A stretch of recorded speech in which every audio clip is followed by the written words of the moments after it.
That's our sign, I think.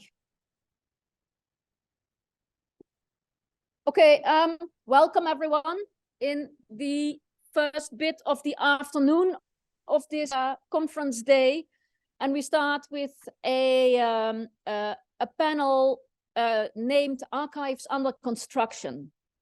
And it's a big pleasure for me to host a conversation with two fellow archivists, I guess, or at least people who have initiated archives that are aiding in one way or another the diversification of design histories. And we thought it might be nice if we introduce ourselves to you, not just with speaking heads, but with our bookshelves. And I will start this with my bookshelf. This is the bit where I introduce myself as the person moderating this. After that, I will really only be a moderator, but I hope this positions me as a person who hosts this and is here in the space with you, with the people here. There we go, and we land not on my bookshelf, but this is at least part of it. And oh, yeah. So my bookshelf, obviously, I guess you can read it. Yeah, there's a lot of Uganda there. And that's, for some of you, probably not really a surprise, but I started an online archive, I guess, called History in Progress Uganda. And that really came from me being slightly frustrated with how little I could find about Ugandan history beyond tourist things, beyond what seemed to be political propaganda, colonial and after that from the government, but still political propaganda, and ethnographic imagery. And I thought it must be more diverse than that. There must be Ugandans who have personal archives that are interesting for a wider audience to engage with. And I did come across those collections, digitized them, started to make them available, but understanding them is still only one side of the story. So I did start to also collect those propaganda, ethnographic, early explorer narratives to be able to understand how these different types of collections, archives perhaps, but we will get to speak about that, how they relate to each other. So there's a lot of Uganda there. There is some other parts of Africa, and you can see that it's not only books, but also postcards, and on the lower shelf also slides, both mass-produced slides and slides coming from personal collections and prints.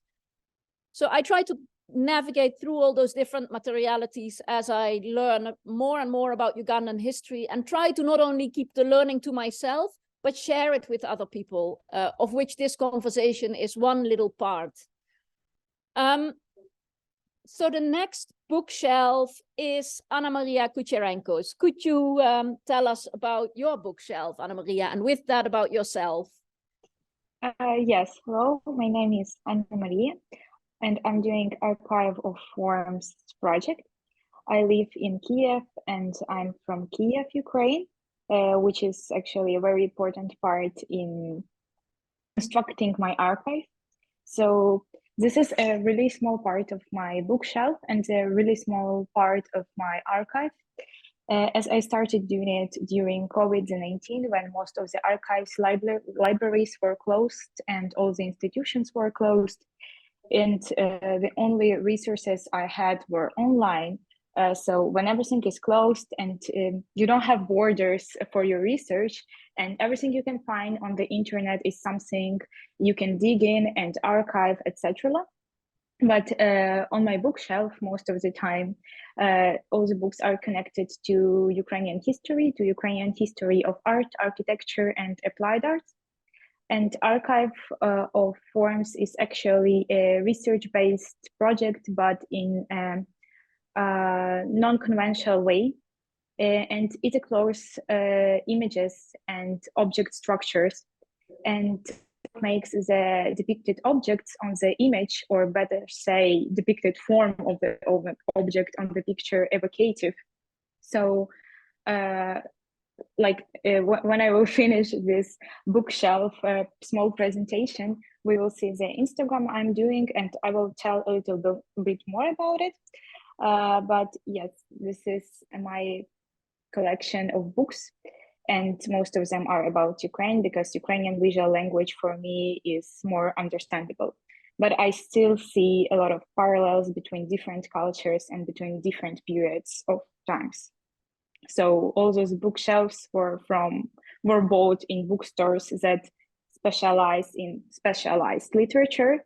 In Ukraine, it's a thing that comes from the Soviet period.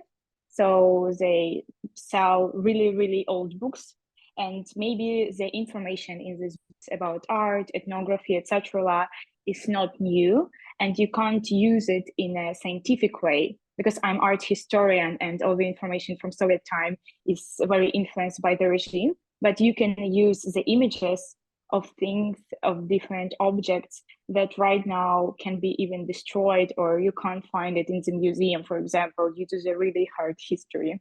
So this is a very small and brief introduction of my project and the bookshelf. Thank you. That actually, thanks for mentioning you're an art historian. So I'm an artist, I guess. I'm doing it as an artist, not I guess. I'm an artist. There's still this little caveat I build in. So we have here an art historian, an artist, and now it's my pleasure to introduce or invite Mo Elhossieny to introduce himself. And you sent this photograph, and Michiel and I both thought it was quite exciting and are curious to hear more about it from you. And sorry for my WhatsApp. No, thank you, Andrea, for the introduction. And thank you, Michelle, for inviting me to this event. So my name is Mo Elhossieny. I'm an Egyptian designer. I also write. Sometimes I do research, and I am the creator or the founder or one of the bigger team of the Arabic Design Archive. The archive doesn't necessarily have a physical location. It's spread out across the region, the Arab-speaking region.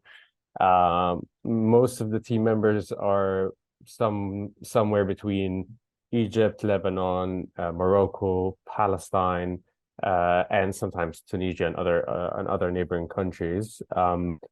We've started the archive with a focus on Arabic book covers and their design, and we started to collect those. But then over time, since 2020, we've grown to include other kind of material types, and then we eventually got to this point where we felt that our selection of the material types that we are concerned with, or like that we concern ourselves with, should help aid the understanding of Arabic design and its history. So that includes, print material with all its variations, posters, flyers, books, printed ephemera that might be quite fragile. It also includes sonic material, whether it's interviews, cassettes, songs, and films, whether it's documentaries, interviews, or TV programs. So again, all with the aim that it would help the region start to create its own Arabic design foundation, coming from its own history. So once we start to actually see that history somehow gathered or organized or available and accessible somewhere, and that's what we're trying to do.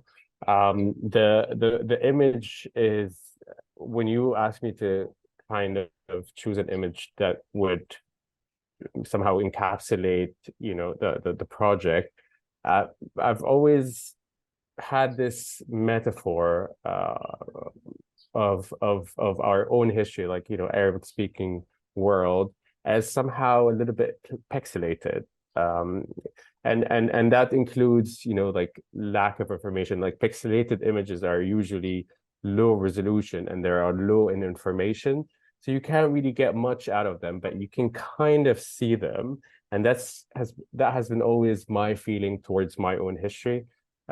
Aside from, you know, from the early ethnographical studies that are well documented by maybe the French and the British, like there isn't much available, let's say the second half of the 20th century and maybe like a little bit earlier than that. Most of it seemed to me as almost pixelated. When I'm trying to look at image that is quite low resolution, I can't really see much. And it's eventually about how much information is available on that image, which kind of like have this interesting parallel between it and between, you know, between an archive or a place that provides information to be accessible with as much as you know, as the archive, you know, the people who are behind the archive can provide about these materials. And I mean, I hope that we later on can touch on some of these ideas, but that's basically what this image kind of represents for me. And this is from a collection of it's a closed apartment that no one has been to in almost 2 decades. And I got into this apartment and I saw like these like shelves, like drawers that are full of stuff. Yeah, that was just kind of like a way for me to represent the project as best as I can. Thank you. Yeah, so it's both giving us information, but also the information that there's a lack of taken away. Yeah. Yeah. Which I think is perhaps a nice bridge to how we curate, if that's the right word, but you can reflect on that maybe, how we curate these archives we have set up for the various reasons we have done.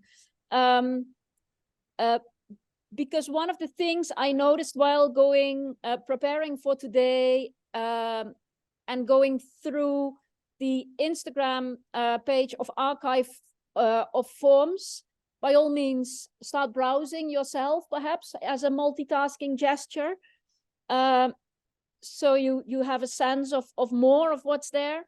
And the Arabic Design Archive is that there's quite a different approach to information, it seems, and to how and what does make sense to plate your audience with.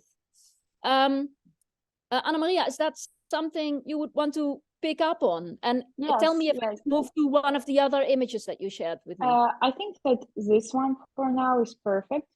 Because I wanted to say that when I started this project, the Instagram grid itself created a space where each form and each image affects the perception of the other image.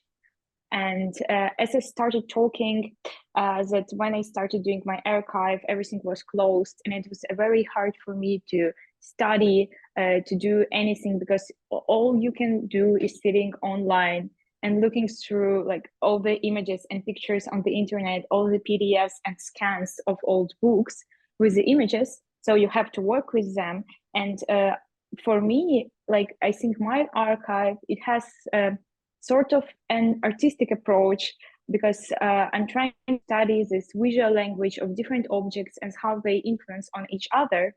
And of course, due to the fact that I'm Ukrainian and Ukrainian visual language for me is more understandable, and I can understand what's behind each image and each object, right now I'm focusing on it even more. And I really like the metaphor about this pixelated image, because Ukraine has a very complicated history as a state. It was divided between many, many different countries. For example, Austro-Hungarian Empire, Russian Empire, Poland. And you always study your history from someone's perspective sometimes. from another state glaze. And this division between two empires, like very Western and very Eastern one, as I can describe it, it's actually, I understood one thing, that, for example, the part of Ukraine that was under Polish rule is much more, I can say that it's easier to make a research about it because Poland has opened all the archives they have, they digitalize it, so you can study it from their perspective, from their books, and the languages are similar. But for example, the Russian part, they have closed archives. So the regions that were under Russian control is much more harder to research in some specific topics because you don't have much information from the open resources sometimes when you want to see it from different perspective. And of course, Ukraine has its own archives, its own books, but I really do like this metaphor of pixelated territories, and that the country is seemed very unknown to different states and regions. So it's this photograph of this, it's not a bookshelf, I guess, it's a cabin from something. It's really inspiring for me, and I really liked the history behind it. So but Annamaria, Annamaria, what I noticed when going through your Instagram is that there is, especially in the beginning, there was almost no information with the pictures, right? And yes, and what you said, that the pictures are meant to mirror each other and inform each other, that already it's a conversation between them. Huh? Yeah, it's like a conversation between different forms and pictures that you can't really know the background of it, but you see it and it's evocative, somehow nostalgic. And of course, when you're researching it, you understand the meaning of some things, you start to understand the stories behind these images. But when I started, I really wanted to focus on the image structure. Yeah. What makes the image evocative. And of course, then it's really started building up all together my understanding of that Ukraine has a very complicated history. It has many closed archives sometimes that are not digitalized, and that I really want to bring it up to the public. Yeah. Because it's a very important topic to show up all the archives we have, you know. Mo, how does that relate to how you have set up with your peers, the Arabic Design Archive, this idea of the information and what the designs carry as information and what is necessary for you to provide with it? Well, this has to do with organizing the items that you have, whatever those items might be. And it's been a conversation with the whole team, and it's been a really long conversation about specifically what kind of information do we want to provide with each item. Because first of all, we had to consider the amount of material that we have, and we had to consider how long do we want to finish this archive in order, like how do we want to make it available for people? Because you can always add information on top of what you have, but let's say if you give yourself a 1 month, and if you have 8,000 items, you can only give information, the title. You can only choose to do the title, because otherwise it wouldn't be possible. If you have 2 years, you can put the title, you can put the date, you can put all sorts of information. If you have 8 years, you can go down to like the closest description of the papers and like the condition that it was found in. So like the selection criteria of what kind of information do we provide was bound by the constraint of time that we were obligated to bring this project to the lights and to have people access it. And then eventually we could obviously expand on that on later phases. But our approach has been to the information has been extremely traditional, in the sense that we are following certain archival schemas of what kind of metadata informations do we give to people. And I think Annamaria's approach is a bit more artistic, in the sense that she's more curatorial, I think, and she's more she's like trying to curate the items on the Instagram and then have people somehow engage with it and then see the correlation between the different objects, the different items, the different arrangements, have some kind of conversation happen between the images, where we took a step back and we said, we're not going to do any of that. We're just going to give people, researchers, the items as they are. And then if they want to, that's the role of probably the researcher or like the person looking at the material to come up with these things on their own. So I guess Annamaria's approach is merged both, which is quite interesting. Ours is just purely archival, and a bit more traditional, I think. Yeah. Yeah, what is nice is that in a way here, your Arabic Design Archive is perhaps more indeed of a traditional, conventional archive, but brought online, which already brings a lot of conversations way beyond what we can do here. Yeah. There is a little book stand here that has a really interesting and relevant book about this. People go and check it out. It's held up now for, yes, exactly that one. But so where Annamaria's Instagram archiving is almost like it's a meta archive. It's an archive reflecting on archiving, while your bookshelf picture was a bit of a meta bookshelf picture.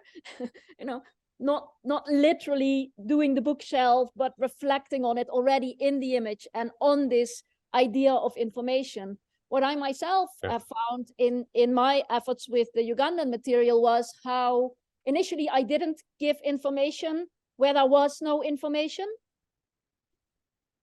And one thing I noticed when I wanted to take my audience serious, especially the Ugandan audience, so not necessarily an artistic audience, but the audience I wanted to be in conversation with, then that there was no information was actually really crucial information. So I needed to say that and not give no information. So that's sort of a turn on this that that from my experience turned out to be really relevant. And in your case, Mo, to pick up on, we were not the first, right, to start online archives. And in your case, I don't know if anybody here knows the Arab Image Foundation, but for people who come from the photographic side of things, that's sort of, a huge example and classic, no? So that's was in it, and maybe you can correct me, Mo, if I'm wrong here, but a group of people in Lebanon, and it consisted of both historians, art historians, and artists, who, out of the emergency of archives being damaged, being no longer available, being under threat, started collecting them. And they did it physically and not primarily digitally, even though they have an online platform also. Was that one of the examples you build on, or is that a parallel universe? No, I mean, the Arab Image Foundation is one of the most important archives in the region. I haven't been physically there.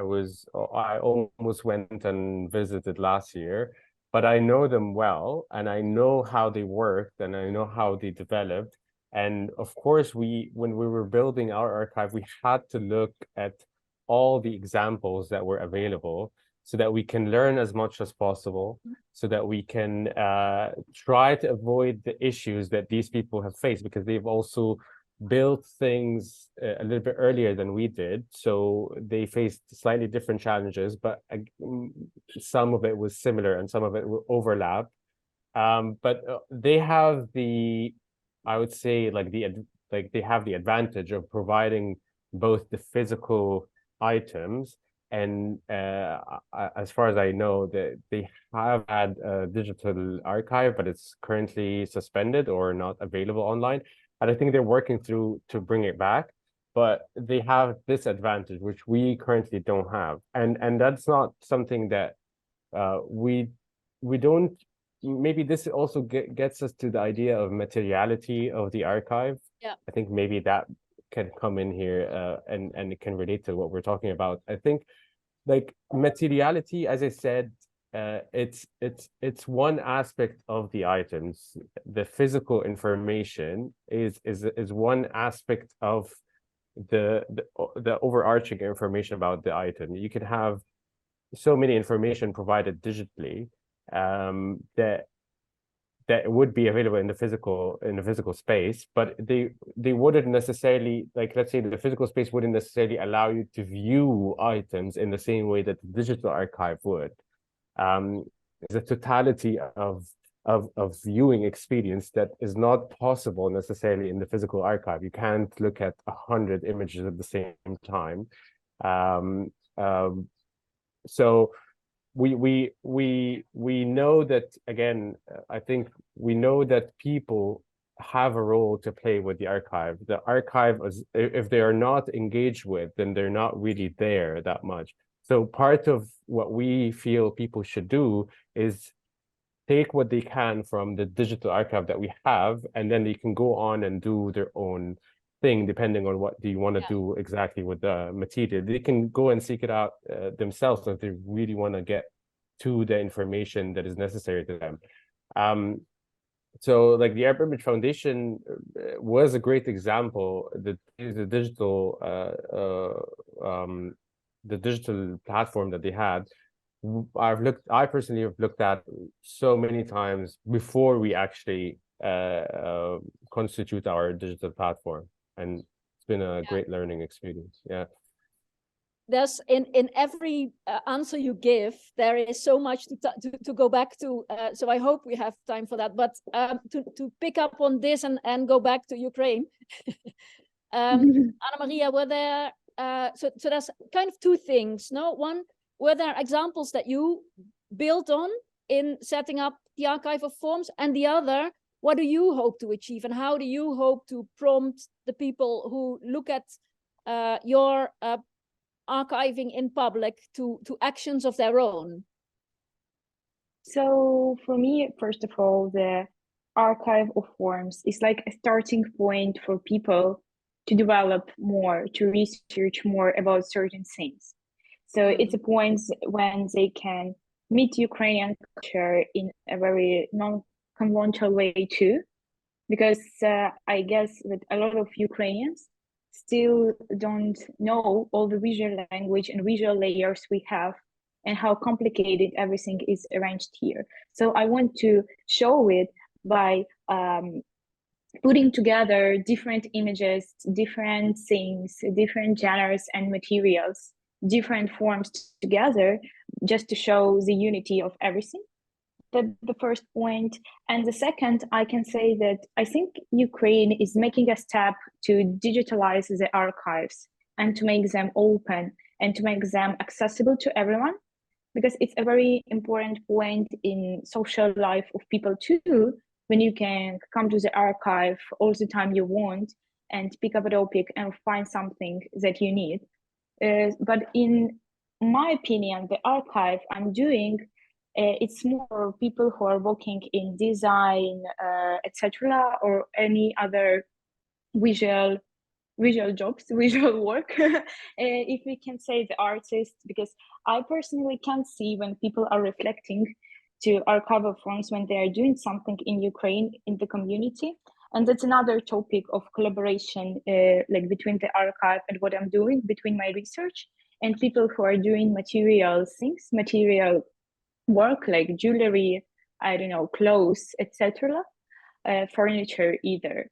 So I think that archival forms is a little bit more about this visual part that can inspire you, but not like the research in a conventional, typical way for everyone. I think the archival form about it. Yeah, because what seems very different is indeed you mediate books, no? Your sources are largely books that you choose from. You reproduce pages or fragments, or while Arabic Design Archive, it's the designs as a whole that are mediated on the online platform. Yes, because again, I want to say that most of the books I show in archival forms, and it's not only about Ukrainian book, they don't have scientific novelty.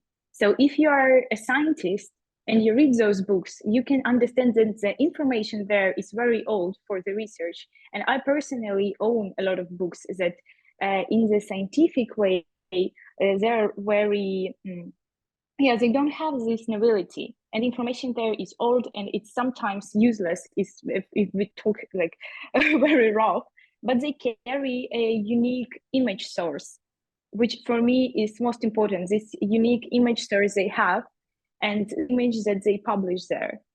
And what do you mean? It's more about collecting it. What do you mean with unique? How, in what sense, a unique image source?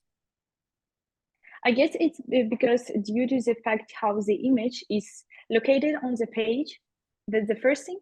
And the second is that if the book is really old, it shows something that can right now, that disappeared for now.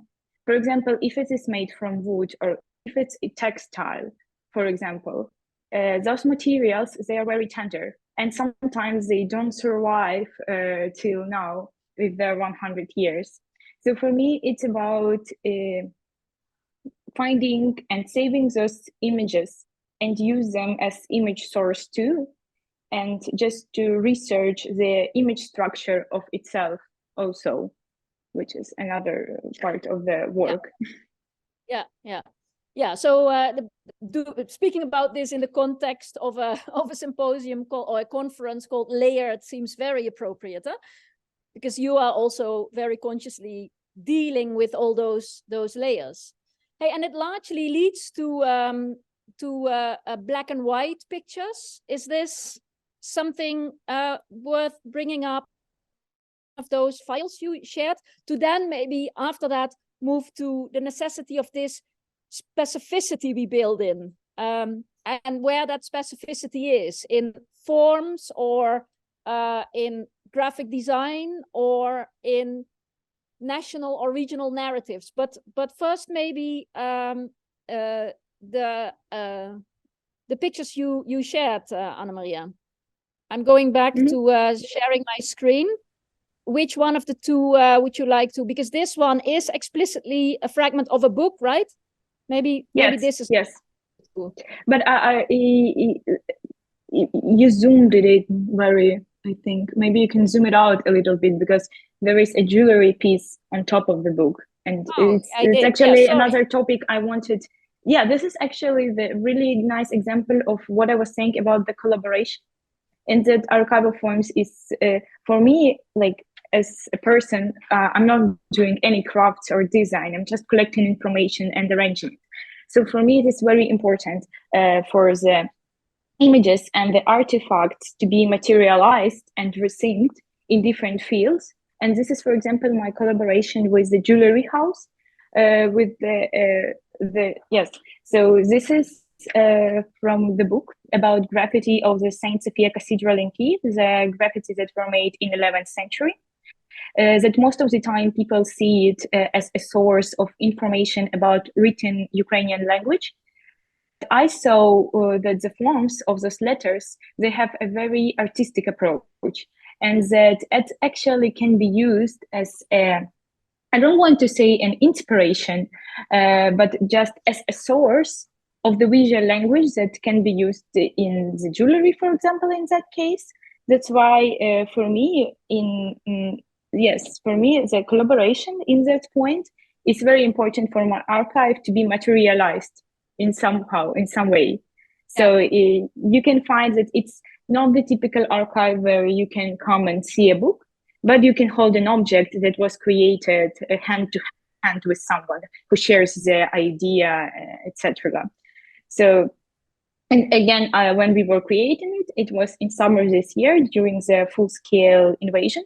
And we wanted to do something about Ukrainian culture, but not that obvious, like a flag or a trident, etc. as everyone knows of Ukraine. We wanted to dig deeper to create something that won't be, on the surface, but still be connected with Ukraine and its visual language. So it's again about digging through the books, digging through the different historical layers too. And about black and white image, for me, just colors are a little disturbing in this point. And for me, black and white is something when you can see the form itself without colors, just a form, and nothing can disturb you from this form.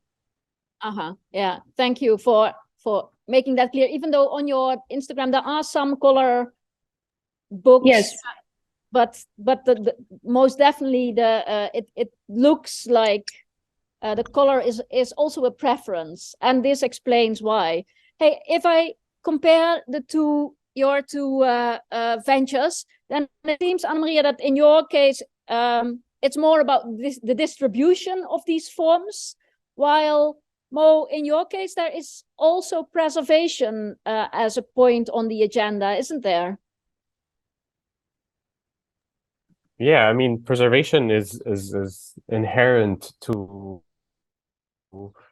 archives, whether it's digital or physical, because eventually everything physical will disappear, and including physical, digital, physical material that contains digital information.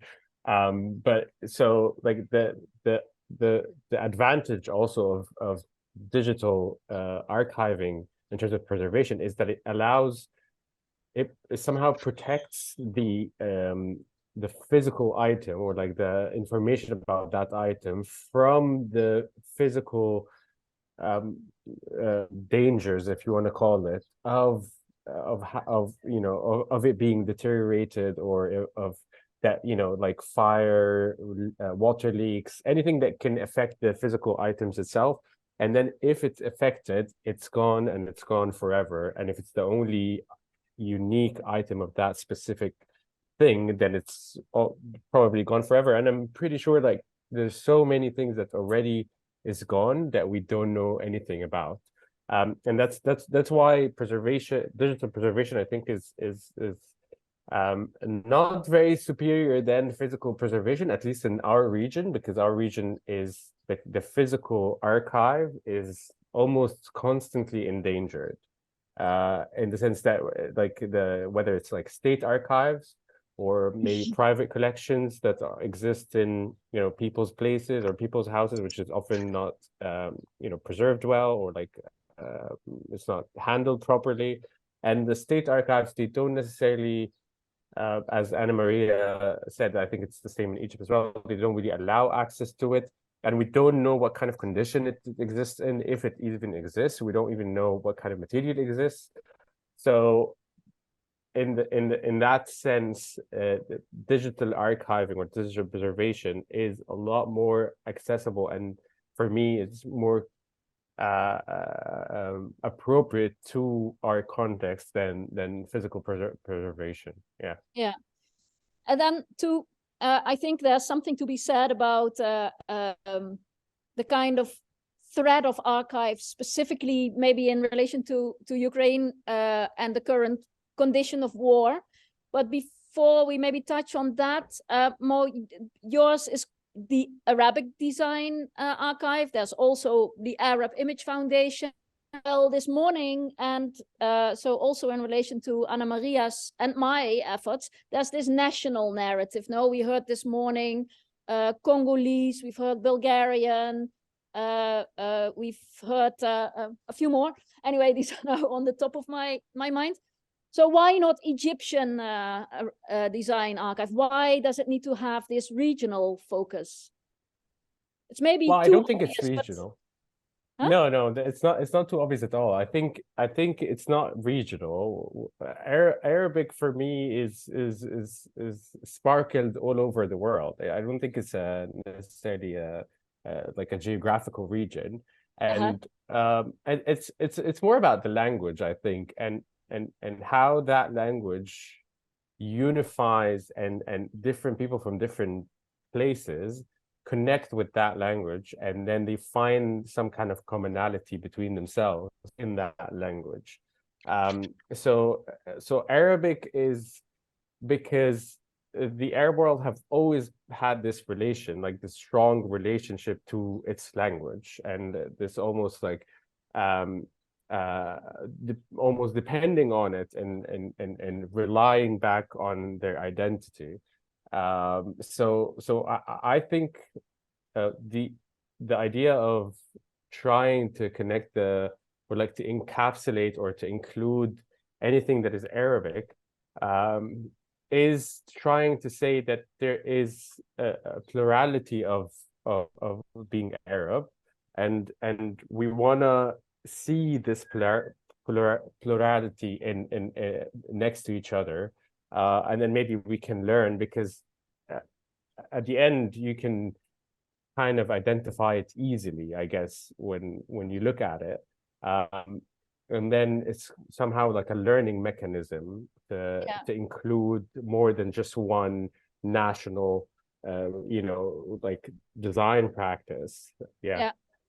I'm starting to look around the room. If questions are popping up in the room, keep looking at me and I'll try to catch your eye, and we slowly see if we can expand the conversation. But to still pick up on this, Mo, the language bit, I mean, for you as a graphic designer, that must be very important. Is there a particular relevance to archiving and distributing historical archives when it comes to the Arabic language community? Can you maybe reformulate the question? Sorry, I didn't fully understand. This is a bit of a trick question. Last night I was reading your essay about the necessity to specifically reflect on the history of Arabic design. Let me just put all my cards on the table. Can you maybe elaborate a bit on that? Because I think it's relevant for us to hear from you, and then to maybe for everyone pick up on the reading. Of course, I think for me it's important that, you know, Western design, like I don't want to obviously generalize Western. I mean, like each country was doing its own thing, and then well, maybe we should there was sometimes. No, yeah, but like I mean, sometimes like, I think there was a learning mechanism that was quite open and free between Western countries, and that contributed to the wider understanding of Western design. Whereas that didn't necessarily happen in the Arab world, and we're still struggling to create some foundations.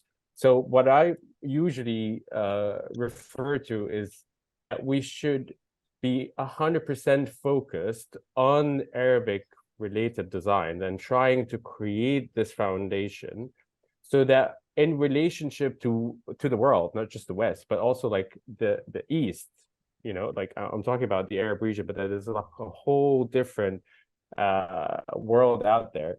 So while we're doing this foundation, we should keep an eye on what's happening in the world. But our essential focus as a country that went, and a region that went through colonial period, that somehow slow things down a little bit. We should be focused on building that foundation and moving from that foundation forward. Yeah.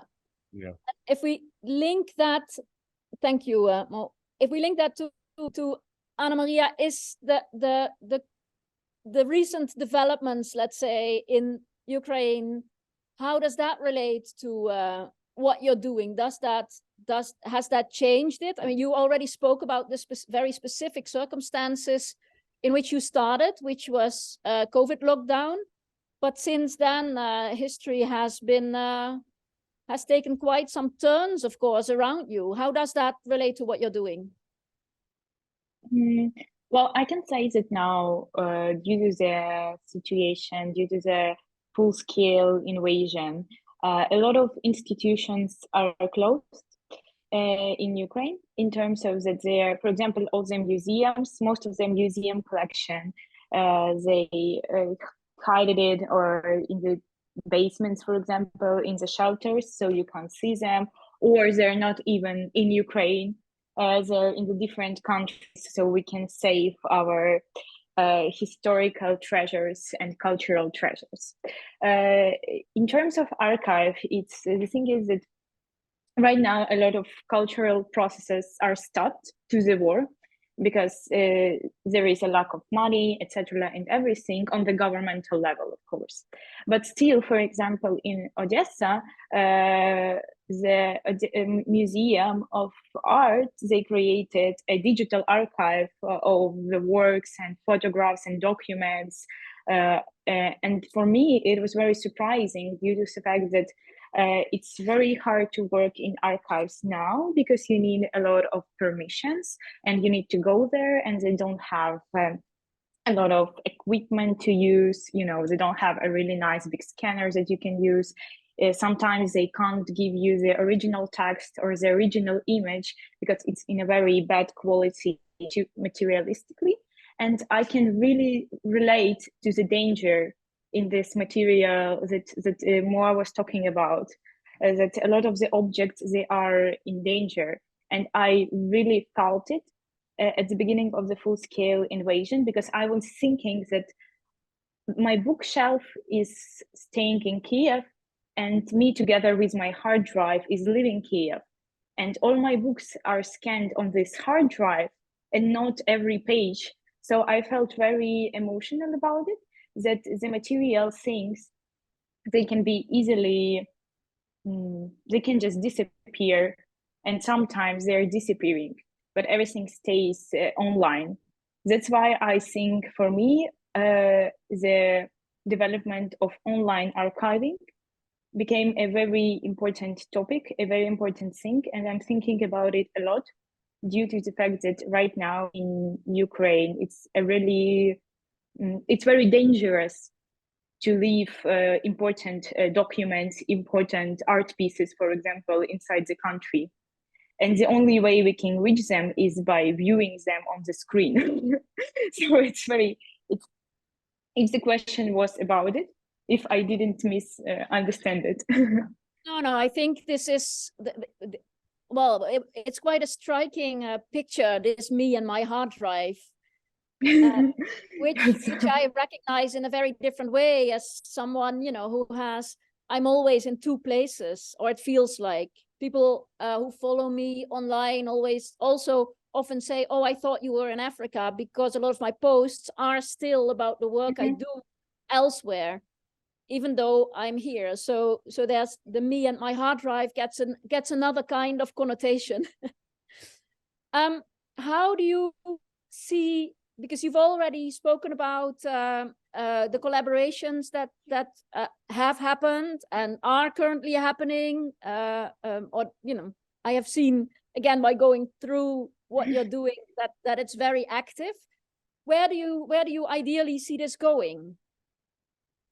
For me, I guess the ideal way is just continuing making those different collaboration in different fields, and, you know, push the borders all the time with what each image and what each form can give me and can give to other people in what they're doing. Because I made a collaboration with like the object design, the set design, the exhibition design of different tables, for example. And for me, it was very interesting experience in how you can think this image archive and use it in a material way, and to make it live, because it's become a materialistic thing. It's become a material. It's something that is made of specific material.